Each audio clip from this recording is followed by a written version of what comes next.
हम लोग सेट 26 का एक्सप्लेनेशन करें। पहले आप अपने आंसर्स को मैच कर लो।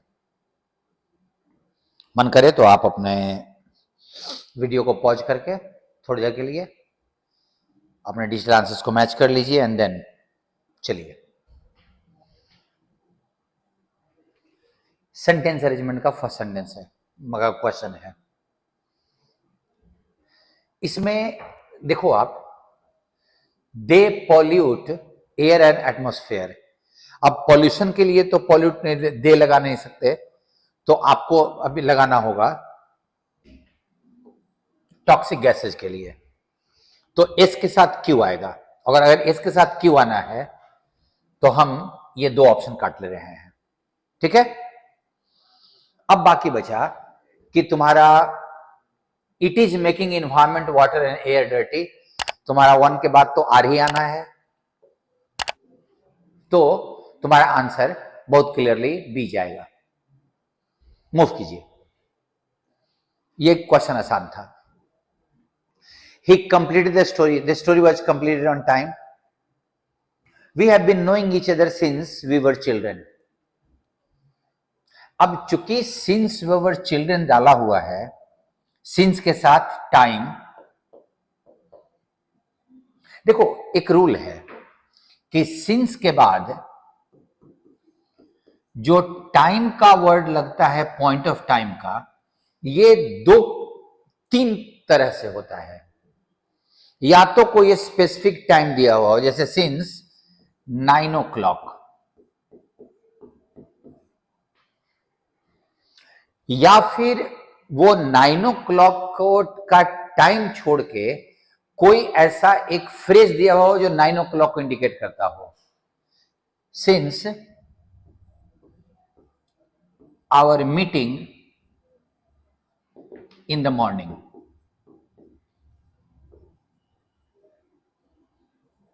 जब मॉर्निंग में हम लोग मिले थे वो 9 बजे था सवेरे।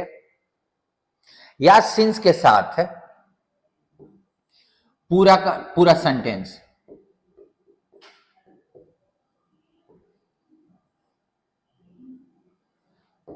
Since we met in the morning. अब अगर रूल ये है कि सिंस के बाद अगर पूरा सेंटेंस आ जाए तो उस सेंटेंस का वर्ब आपको पास्ट के इंडेफिनिट में रखना होगा। ये रूल मैंने एक्स्ट्रा बता दिया। वेयर भी पास्ट इंडेफिनिट में ही है, सो ये पार्ट सही है। रूल ये है कि नो, एरर ये है नॉन कंटिन्यूअस वर्ब है, इसको कभी कंटिन्यूअस में इस्तेमाल नहीं करते।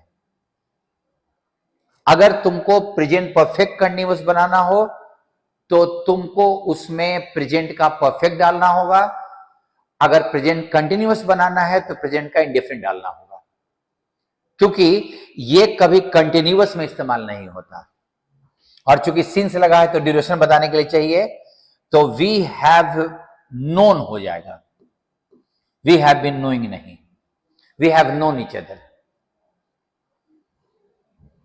ये रूल ध्यान रखने का है कि नो के साथ कभी कंटिन्यूअस का फॉर्म का इस्तेमाल नहीं होता। Next question please. Not allowing और ट्रांसपेरेंट का उल्टा, जो लाइट को अलाउ नहीं करे तो ओपेक होगा। Opulent, that is lavish, that is rich. समृद्ध जिसको बोलते हैं, एफ्लुएंट।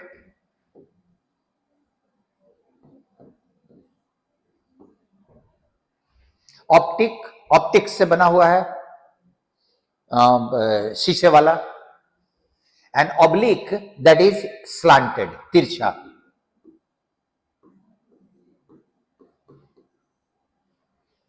या ऑब्लिक का एक और मतलब होता है, अगर वो किसी चीज का पोजीशन नहीं बता रहा है तो वो इनडायरेक्ट के मीनिंग में जाता है। ऑब्लिक रेफरेंस का मतलब इनडायरेक्ट रेफरेंस। नेक्स्ट, इक्विलिब्रियम का तुम्हारे पास सही संतुलन, इसका जो मीनिंग होता है, सही स्पेलिंग पूछ रहा है तो वो संतुलन ऐसे बनेगा, ऐसे लिखाएगा। नाउ ये क्लोसेस में देखा प्रॉपर नहीं है, आपको अगर प्रेशर डालना है तो थोड़ा सा टफ होना चाहिए, बट देखते हैं। एक आध क्वेश्चन में थोड़ा सा था। तुम्हारे पास प्रीपोजिशन है 7 नंबर में, तो इंपॉर्टेंस के साथ ऑफ लगेगा, ये यहां है। अब आप देखो, perhaps India should listen to her sages. Sage मतलब होता है बुद्धिमान लोग, जो ज्ञानी व्यक्ति जिनको कहा जाता है। अब एंटीक ऑब्जेक्ट्स के लिए लगता है, पुराने एंटीक पीसेस, दैट इज पुराने ऑब्जेक्ट्स के लिए लगता है। इनिशियल मतलब शुरुआती, वो किसी आदमी के लग नहीं सकता। और एक्सटिंक्ट मतलब विलुप्त, वो तो स्पीसीज के लिए लगता है ना, जानवर का, पेड़ का, वनस्पति का, जानवर के स्पीसीज है जो विलुप्त हो गए हैं, अब नहीं पाए जाते, उनको एक्सटिंक्ट कहा जाता है। तो तुम्हारा एंशिएंट हो जाएगा। हमारे जो प्राचीन काल के जो बुद्धिमान लोग थे, उनकी बातें इंडिया को सुननी चाहिए, जिन्होंने हमको इंपॉर्टेंस ऑफ बैलेंस का मतलब समझाया था। This means we should be, अब ये तो सिंपल सा वर्ड दिया था, we should be careful not to take anything too far. इसका मतलब समझो कि किसी चीज की अति ना करें, मतलब जरूरत से आगे उसको ना बढ़ाएं।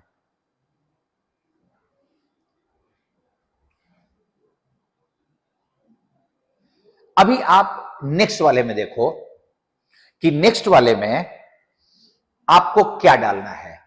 अगर आप अदरवाइज डालोगे तो अदरवाइज के बाद एक आगे कंप्लीट सेंटेंस आना चाहिए था, अदरवाइज। और यहां पे या तो हमें चीजों को बहुत आगे नहीं ले जाना चाहिए, और चीजों को बहुत एक्सट्रीम, रेडिकल का मतलब होता है बहुत एक्सट्रीम नहीं करना चाहिए, ठीक है। There should be a balance, ना तो हम चीजों को बहुत आगे ले जाएं और ना ही दैट इज, और या हम चीजों को एक्सट्रीम ना करें। The unfortunate result of dash too far are obvious in the environmental degradation. आज जो इन्वायरमेंट का पतन हो रहा है वो इस बात का प्रमाण है कि हम लोगों ने चीजों को बहुत आगे तक बढ़ा दिया है, मतलब हम लोग एक्सट्रीम हो गए हैं। अब आप सोचो जरा, risking too far result of, आपको मीनिंग तो वही चाहिए ना, टेक वाला ही ना, टेक या गो, इसका मीनिंग चाहिए था। और वेंचर का मतलब होता है जरूरत से ज्यादा, मतलब बहुत ज्यादा प्रयास करना। पायोनियरिंग पॉजिटिव वर्ड है। पायोनियर का मतलब होता है किसी फील्ड में कोई बहुत अच्छा काम करना, that is called pioneer. Climbing and risking जाएगा नहीं। Venturing means going too far. Today we have gone too far. I hope कि आपका सही बना होगा पांचों। ओमिट, ओमिट का आपसे ऑपोजिट पूछ रहा है। ओमिट मतलब होता है मिटा देना, हटा देना वहां से। इंक्लूड, ऐड का मतलब होगा, अपोजिट होगा सब्सट्रैक्ट, ओमिट नहीं। जोड़ने का उल्टा होगा घटाना। लेकिन ओमिट जिसको एकदम वहां से हटा देना, उसको जोड़ना नहीं, उसको शामिल करने के सेंस में इंक्लूड, ये उसका सिनोनिम हो गया, इसका सिनोनिम यहां आ गया। और अंडरटेक का मतलब होता है कोई काम को अपने हाथ में कर लेना, करने के लिए कि हम उसको पूरा कर लेंगे। Next question, student parking should be dash. यहां पे should be free, should be cheap, should be costly, कुछ भी हो जाएगा, शुड बी फाइन नहीं होना चाहिए। अगला सेंटेंस बताएगा कि क्या मीनिंग जाएगा। A student should not be charged, उनसे पैसा नहीं लेना चाहिए to buy parking stickers. Parking का टिकट लेने के लिए उनसे पैसा नहीं लेना चाहिए, तो ये तो फ्री ही ना, सिंपल है। सेकेंड सेंटेंस से उसका आंसर निकल रहा था। The official kept his subordinate at arms length. अब आर्म्स लेंथ का मतलब अपने से दूर, अपने से दूर रखना किसी को। नेक्स्ट, लेट अस गो। अब लेटेस्ट का क्वेश्चन टैग याद रखने की चीज है, ग्रामर नहीं है इसमें। लेटेस्ट को का या लेटेस्ट का जो क्वेश्चन टैग बनता है वो शैल वी ही बनता है। अगर मैं बोलूं let him do his work,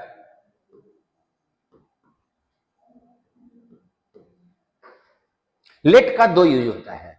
एक होता है लेट अस, हम लोग चले, हम लोग जाएं, हम लोग ये काम करें, तो उसमें लगेगा वी। और जब late him do his work अगर लगता है, जब हम बोले कि उसको अपना काम करने दो, तो इसका बनता है question tag won't you.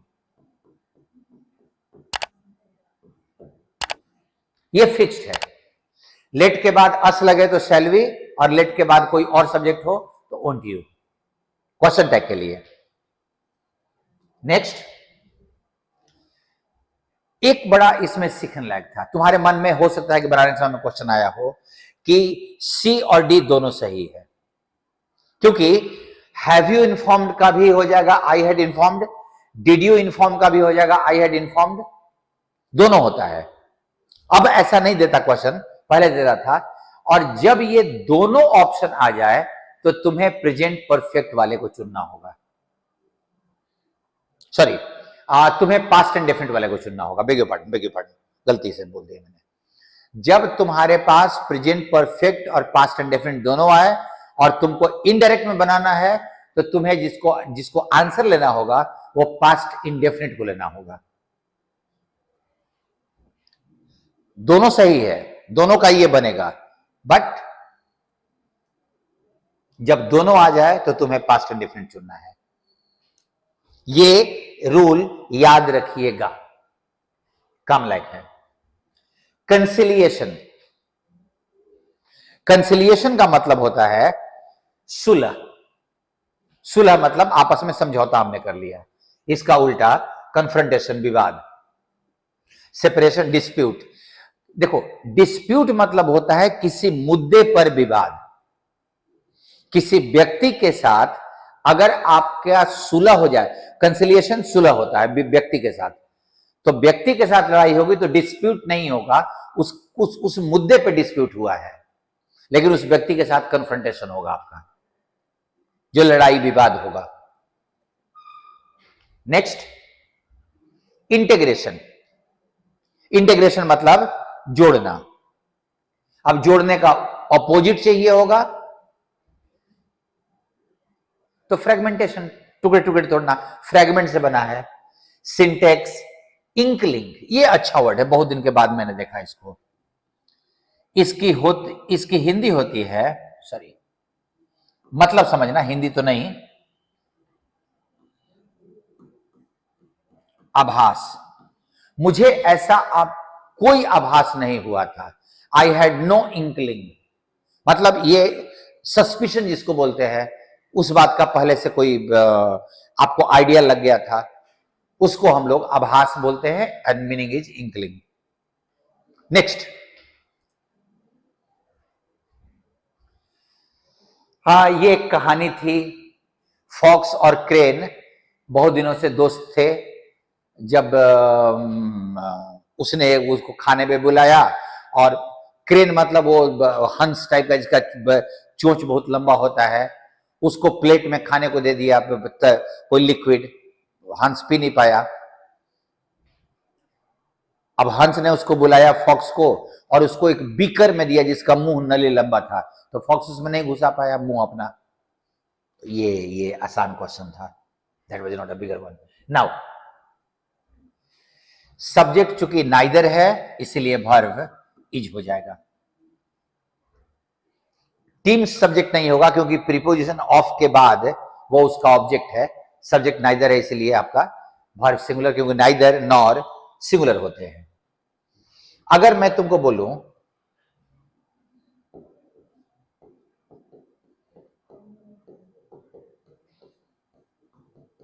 Ten A ten, that is this, that, each, every, either, neither और none। ये कभी दिखाई पड़े ना तो आप वर्ब को सीधा सिंगुलर में डाल देना। अगर ये दिखाई पड़े तो वर्ब को सिंगुलर ले लीजिएगा। ये 10 का रूल है। 10 जब आएगा तो वर्ब सीधा सिंगुलर में हो जाता है। उसी में से नाइदर यहां था, इसीलिए वर्ब को हमने सिंगुलर कर दिया। Next please. If you have roses growing in your garden, you can make a lovely dash. और फ्लावर्स का तो बुके ही होता है ना, उसे वो बुके का स्पेलिंग पूछ रहा था कि किसमें एकदम सटीक है, तो बुके का स्पेलिंग तो डी में ही जाएगा।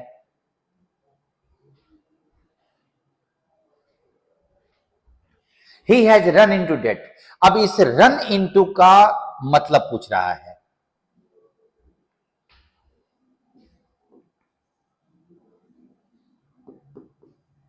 वो कहीं दौड़ के नहीं गया है, उसको ये हानि हुई है, उसको उस पे कर्जा हो गया है, वो कर्जे में पड़ गया है, इस तरह का मीनिंग चाहिए। और वो इनकर का मतलब होता है किसी परिस्थिति का होना, होने के सेंस में इसका मीनिंग होता है। और परिस्थिति के होने के लिए हम इस्तेमाल करते हैं incur. I incurred loss, I incurred debt, he incurred the profit. हानि, लाभ होने के लिए, कर्जा होने के लिए हम जो वर्ड इस्तेमाल करते हैं वो इनकर होता है। ठीक है। नेक्स्ट, इस सेंटेंस का अरेंजमेंट का लेवल बड़ा अच्छा था। अब अगर आपके पास सेंटेंस अरेंजमेंट में एक क्वेश्चन होता है कि अगर आप बना रहे हो, तुमको ये पता है कि ये 1 नंबर दिया हुआ है, ये 6 नंबर दिया है, फर्स्ट होगा, ये लास्ट होगा, लेकिन तुम्हारे 1, अब ये टेंडेंसी तुम्हें नहीं रखना चाहिए कि 1 के बाद कौन सा आएगा, मिल जाए मच बेटर है। तुम्हें तो आंसर पे पहुंचना है ना, तुम्हें प्रॉपर आंसर पे। और उसका थ्योरी ये नहीं होता कि तुम 1 के बाद वाला ही खोज के आंसर निकालना है तुमको, ये कहीं इंस्ट्रक्शन में नहीं लिखा हुआ है। तुम में से अधिकतर लोगों ने बनाने के समय में याद करना, टाइम बहुत दिया होगा, एंड स्टिल यू उतने क्लियर नहीं होंगे जितने आप पीछे वाले सेंटेंस में क्लियर थे, पिछले वाले क्वेश्चंस में सेंटेंस अरेंजमेंट के क्लियर थे, लेकिन यहां पे आपको डाउट लगा होगा। और इसका कारण यह है कि आपका 1 के बाद का क्या फैक्टर होगा, बड़ा गड़बड़ हो रहा था। ध्यान देना, इस सेंटेंस को देखो, अब question number sentence number Q को, 1 means a person can score in them by the power of memory. कोई भी व्यक्ति अपने मेमोरी पावर से उसमें स्कोर कर सकता है। स्कोर करने वाली चीज है सिवाय इसके और कहीं नहीं है, एग्जामिनेशन के अलावा और कहीं नहीं है जिसमें तुम स्कोर कर सकते हो।